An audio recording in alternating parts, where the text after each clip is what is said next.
بسم اللہ الرحمن الرحیم۔ السلام علیکم سامعین کرام، چلتے ہیں اب اگلی قسط کی طرف۔ باوجود دھر لیا گیا، تنگا لشتم پشتم چلتا رہا۔ رحیم بخش اس کے بعد 3-4 دفعہ اور دھر لیا گیا، لیکن بات 7-8 روپے پر ٹل گئی۔ 10-15 دن کا بھلاوا دے کر ایک دن پھر چابک بلند کیے آیا، کہنے لگا سرکار باوجود دھر لیا، ہر چند کہ آج میرے پاس نامہ روپیہ نہیں تھا، مگر بہت منہ پھاڑ رہا ہے، 25 مانگتا ہے، چنانچہ تانگا اس کے پاس گروی رکھ کے آ رہا ہوں۔ اگرچہ بچے تانگے میں بمائے گھوڑے کے ہیں، آپ ہر دفعہ سمجھتے ہیں کہ رحیم بخش ڈرامہ کھیل رہا ہے، چنانچہ خود چل کے چھڑا لیجئے، اگرچہ زحمت۔ بشارت اس وقت اکڑوں بیٹھے ایک دگیلے تختے کی گرہ کا معائنہ کر رہے تھے۔ یک لخت بھڑک کے اٹھ کھڑے ہوئے، اور تو کسی پہ بس چلا نہیں۔ بری خبر لانے والے کے ہاتھ سے چابک چھین کر اسے تڑ سے زمین پر مارتے ہوئے کہنے لگے، ہر چند کے بچے، اگر تو نے آئندہ میرے سامنے باوجود اگرچہ اور چنانچہ کیا تو اسی چابک سے چمڑی ادھیڑ دوں گا۔ دوران سرزنش رحیم بخش نے یکایک اپنا بایاں کان ہلایا تو بشارت کو اپنی آنکھوں پر یقین نہیں آیا۔ غصے کو لاحول اور ایک گلاس پانی سے بجھا کر چابک ہاتھ میں لیے وہ رحیم بخش کے ساتھ ہو لیے کہ آج جھوٹے کو گھر تک پہنچا کر ہی دم لیں گے۔ جائے واردات پر پہنچے تو دیکھا کہ ایک بے رحمی والا سچ مچ گھوڑے کی راس تھامے کھڑا ہے۔ بچے گلے میں بستے اور تھرماس لٹکائے دھوپ میں سہمے کھڑے ہیں۔ یہ منظر دیکھ کر ان کے خون کی کھولن یکبارگی نقطہ انجماد پر اتر آئی۔ گلے میں اون کا گولا سا اٹکا ہوا محسوس ہونے لگا۔ وہ چابک کا سہارا لے کر کھڑے ہو گئے۔ بے رحمی والے کو علیحدہ لے جا کر انہوں نے رحم کی اپیل کی اور اپنے مخصوص دکاندارانہ انداز میں اس پہلو پر بھی توجہ دلائی کہ ہم تو آپ کے مستقل کلائنٹ ہیں، اٹھاؤ چولہا پابندے نہیں کہ آج ہیں کل نہیں۔ اس نے 20 روپے کا ڈسکاؤنٹ دے کر صرف 5 روپے میں معاملہ رفع دفع کر دیا۔ اسی اثناء میں بے رحمی کا ہفتہ جو 21 دن تک منایا گیا شروع ہو گیا۔ جب تک وہ بلا خیر و خوبی ختم نہ ہو گیا، گھوڑا، سلوتری اور رحیم بخش تینوں بالترتیب بندے کھڑے اور چھٹے کھاتے رہے۔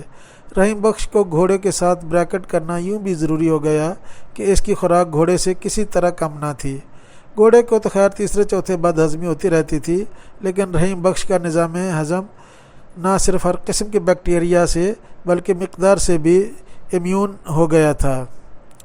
نئے پیٹ، نئی نویلی دلہن اور لاڈلے بچے کے ساتھ شفقت کا اظہار کرنے کا ہمارے ہاں لے دے کے ایک ہی طریقہ ہے، وہ یہ کہ ہر شخص انہیں کچھ نہ کچھ کھلا کر اوور فیڈ کرنا اپنا فرض سمجھتا ہے۔ گھوڑے کے ساتھ بھی یہی ہوا۔ نتیجتاً اسے بارہا رچمنڈ کرافورڈ ہاسپٹل، یہ جانوروں کا ہسپتال ہے، بھیجنا پڑتا۔ بشارت کا بیان ہے کہ ایک دن شام کو انہوں نے اپنی آنکھوں سے دیکھا کہ رحیم بخش گھوڑے کے جلاب کا سارا پاؤڈر پھنکے مار کے کھا گیا۔ ہفتہ ختم ہوتے ہی بچوں کو پھر تانگے میں بھیجنا شروع کر دیا۔ ان کی اپنی دکان زیادہ دور نہیں تھی، لہٰذا پیدل چلے جاتے تھے۔ 3 ہفتے خیریت سے گزرے، مطلب یہ کہ گھوڑے کا لنگ بڑھ گیا، مگر چالانوں کا سلسلہ بند ہو گیا۔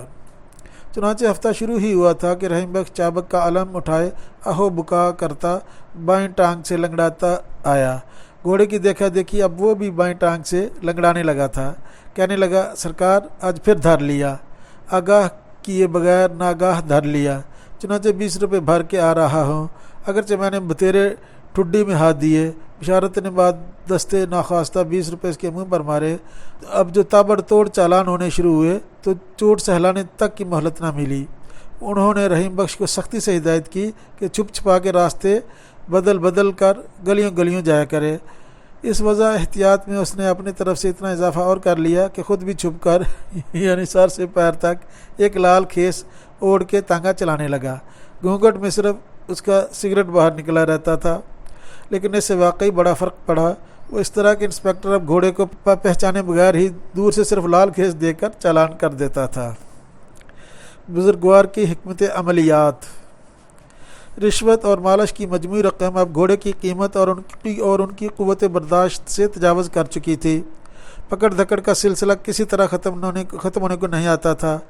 عاجز آ کر انہوں نے رحیم بخش کی زبانی انسپکٹر کو یہ تک کہلایا کہ تم میری دکان میں اگاہی کے کام پر ملازم ہو جاؤ۔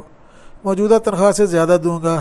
اس نے کہلا بھیجا، سیٹھ کو میرا سلام بولنا اور کہنا کہ ہم 3 ہیں۔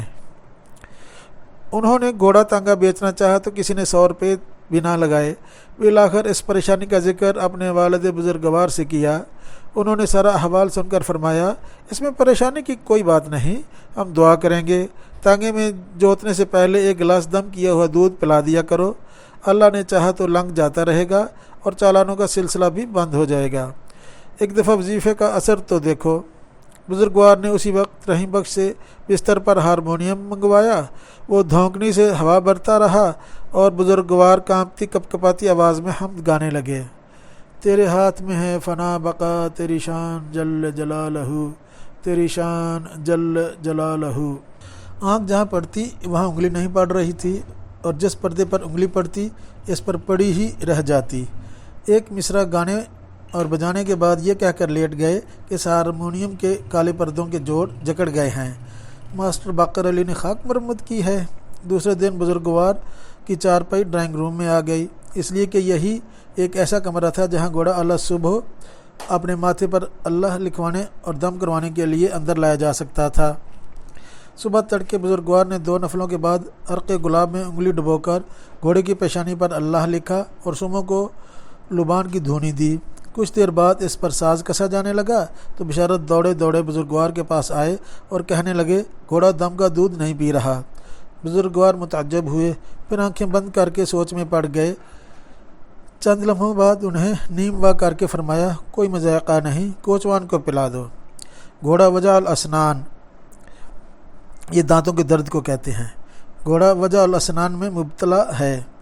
اس کے بعد یہ معمول بن گیا کہ دم کا دودھ رحیم بخش نوش جان کرنے لگا، بظاہر ایسی کراہت سے پیتا جیسے اس زمانے میں یونانی دواؤں کے قدحے پیے جاتے تھے، یعنی ناک پکڑ کے منہ بنا بنا کے اللہ شافعی نعوذ باللہ کہتا جاتا۔ دودھ کے لیے نہ جانے کہاں سے دھات کا بہت لمبا گلاس لے آیا جو اس کی ناف تک پہنچتا تھا۔ بزرگوار کی عملیاتی تدابیر کا اثر پہلے ہی دن ظاہر ہو گیا۔ وہ اس طرح کہ اس دن چالان ایک داڑھی والے نے کیا۔ رحیم بخش اپنا لہراتا ہوا چابک ہاف ماسٹ کر کے کہنے لگا، سرکار باوجود دھر لیا۔ پھر اس نے قدر تفصیل سے بتایا کہ ایک داڑھی والا آج ہی جمشید روڈ کے حلقے سے تبدیل ہو کے آیا ہے، بڑا ہی رحم دل اللہ والا آدمی ہے، چنانچہ صرف 3.5 روپے لیے، وہ بھی بطور چندہ، پڑوس میں ایک بیوہ کے بچے کے علاج کے لیے۔ آپ چاہیں تو چل کے ملاقات کر لیں، ملاقات مل کے بہت خوش ہوں گے۔ ہر وقت منہ ہی منہ میں وظیفہ پڑتا رہتا ہے۔ اندھیری رات میں سجدے کے گٹے سے ایسی روشنی نکلتی ہے کہ سوئی پرو لو۔ اپنے بازو سے تعویذ کھولتے ہوئے، گھوڑے کے لیے یہ تعویذ دیا ہے۔ کہاں 25 روپے، کہاں 3.5 روپے۔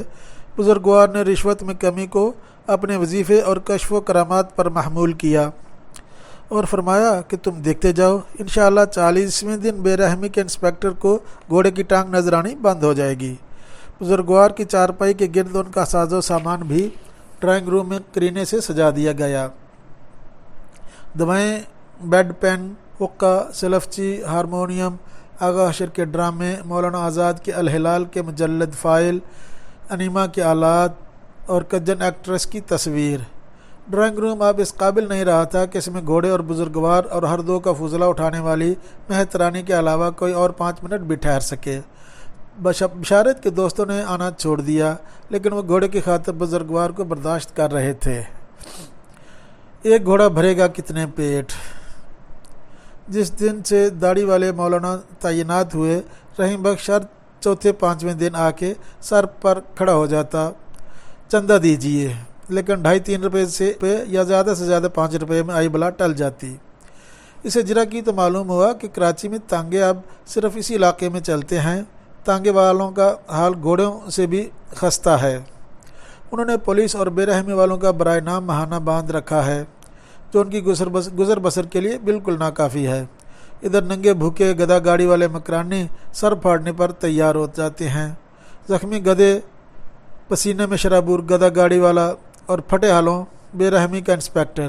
یہ فیصلہ کرنا مشکل تھا کہ ان میں کون زیادہ خستہ اور مظلوم ہے۔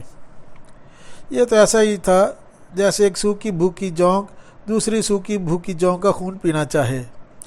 نتیجہ یہ کہ برہمی والے پاؤں پھٹتے ہی اکلوتی موٹی اسامی یعنی ان کے تانگے کے انتظار میں گلی کے نکڑ پر کھڑے ہو جاتے اور اپنے پیسے کھڑے کر کے چل دیتے۔ اکیلا گھوڑا سارے عملے کے بال بچوں کا پیٹ پال رہا تھا، لیکن کرامت حسین، داڑھی والے مولانا کا یہی نام تھا، کا معاملہ قدر مختلف تھا۔ وہ اپنے حلیے اور پھٹے حالوں سے اتنے مسکین لگتے تھے کہ محسوس ہوتا تھا گویا انہیں رشوت دینا کار ثواب ہے، اور وہ رشوت لے کر در حقیقت رشوت دینے والے کو داخل حسنات کر رہے ہیں۔ وہ رشوت مانگتے بھی خیرات ہی کی طرح تھے۔ ایسا معلوم ہوتا تھا کہ ان کا سارا رزق اس گھوڑے کی لنگڑی ٹانگ کے توسل سے نازل ہوتا ہے۔ ایسے پھٹیچر رشوت لینے والے کے لیے ان کے دل میں نہ کوئی ہمدردی تھی نہ خوف۔ کتوں کے چال چلن کی چوکی داری۔ احباب نے مشورہ دیا کہ گھوڑے کو رچمنڈ کرافورڈ ہاسپٹل میں انجیکشن سے ٹھکانے لگوا دو، لیکن ان کا دل نہیں مانتا تھا۔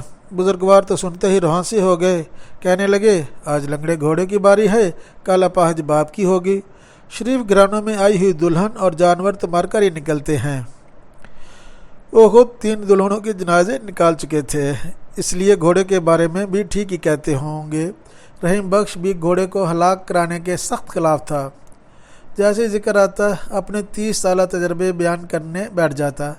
یہ تو ہم نے بھی سنا تھا کہ تاریخ در حقیقت بڑے لوگوں کی بائیوگرافی ہے، لیکن رحیم بخش کوچوان کی ساری آٹو بائیوگرافی دراصل گھوڑوں کی بائیوگرافی تھی۔ اس کی زندگی سے ایک گھوڑا پوری طرح نکل نہیں پاتا تھا کہ دوسرا داخل ہو جاتا۔ کہتا تھا کہ اس کے 3 سابق آقاؤں نے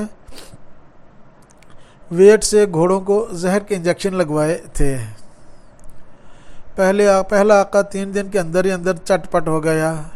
دوسرے کا چہرہ لقوے سے ایسا ٹیڑھا ہوا کہ دائیں باچ کی کان لو سے جا ملی۔ ایک دن غلطی سے آئینے میں خود پر نظر پڑ گئی تو گھگھی بند گئی۔ تیسرے کی بیوی جاکی کے ساتھ بھاگ گئی۔ دیدہ عبرت نگاہ سے دیکھا جائے تو ان تینوں میں جو فوراً مر گیا اسی کا انجام نسبتاً باعزت معلوم ہوتا ہے۔ اسی زمانے میں ایک سائنس خبر لایا کہ لاڑکانہ میں ایک گھوڑی تلیا کمیت بالکل مفت یعنی 300 روپے میں مل رہی ہے۔ بس وڈیرے کے دل سے اتر گئی ہے۔ گنے کی فصل کی آمدنی سے گنے ہی سے لمبائی ناپ کر ایک امریکی کار خرید لی۔ آپ کی صورت پسند آ جائے تو ممکن ہے مفت ہی دے دے۔ اس کی مخالفت پہلے ہم نے اور بعد میں بزرگوار نے کی۔ ہمیں ان دنوں کتے پالنے کا نیا شوق ہوا تھا، ہر بات انہی کے حوالے سے کرتے تھے۔ کتوں کے لیے من حیث الجنس ہمارے دل میں دفعتاً اتنا احترام پیدا ہو گیا تھا کہ کتیا کو مادہ کتا کہنے لگے تھے۔ ہم نے بشارت کو سمجھایا کہ خدا را مادہ گھوڑا نہ خریدو۔ عامل کالونی میں دستگیر صاحب نے ایک مادہ کتا پال لیا ہے۔ کسی خارخواہ نے انہیں مشورہ دیا تھا کہ جس گھر میں کتے ہوں وہاں فرشتے، بزرگ اور چور نہیں آتے۔ اس ظالم نے یہ نہ بتایا کہ پھر صرف کتے آتے ہیں۔ اب سارے شہر کے بالغ کتے ان کی کوٹھی کا محاصرہ کیے پڑے رہتے ہیں۔ عفیفہ خود غنیم سے ملی ہوئی ہے، ایسی تن داتا نہیں دیکھی۔ جو بوائے اسکاؤٹ کا ماٹو ہے وہی اس کا، بی پریپیئرڈ، مطلب یہ کہ ہر حملہ آور سے تعاون کے لیے ہمتاً تیار رہتی ہے۔ پھاٹک کھولنا ناممکن ہو گیا ہے، خواتین نے گھر سے نکلنا چھوڑ دیا، مرد اسٹول رکھ کے پھاٹک اور کتے پھلانگتے ہیں۔ دستگیر صاحب ان کتوں کو دونوں وقت باقاعدگی سے راتب ڈلواتے ہیں تاکہ آنے جانے والوں کی پنڈلیوں کے بوٹوں سے اپنا پیٹ نہ بھریں۔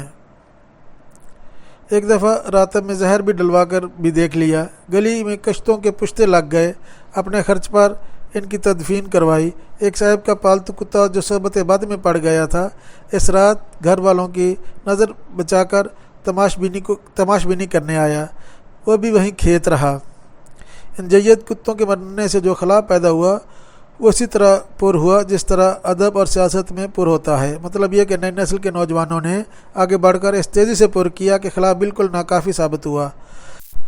ہم تو اتنا جانتے ہیں کہ خود کو انڈسپینسیبل یعنی بے مثل و بے بدل سمجھنے والوں کے مرنے سے جو خلا پیدا ہوتا ہے وہ در حقیقت صرف 2 گز زمین میں ہوتا ہے جو انہی کے جسد خاکی سے اسی وقت پر ہو جاتا ہے۔ خیر یہ علیحدہ قصہ ہے۔ کہنا یہ تھا کہ اب دستگیر صاحب سخت پریشان ہیں۔ پیڈگری خاندانی مادہ ہے، نیچ ذات کے کتوں سے خود شجرہ بگڑنے کا اندیشہ ہے۔ میں نے دستگیر صاحب سے کہا تھا کہ ان کی توجہات ڈائیورٹ کرنے کے لیے کوئی معمولی ذات کی کتیا رکھ لیجئے تاکہ کم از کم یہ دھڑکا تو نہ رہے، راتوں کی نیند تو حرام نہ ہو۔ تاریخ میں آپ پہلے آدمی ہیں جس نے کتوں کے چال چلن کی چوکیداری کا بیڑا اٹھایا ہے۔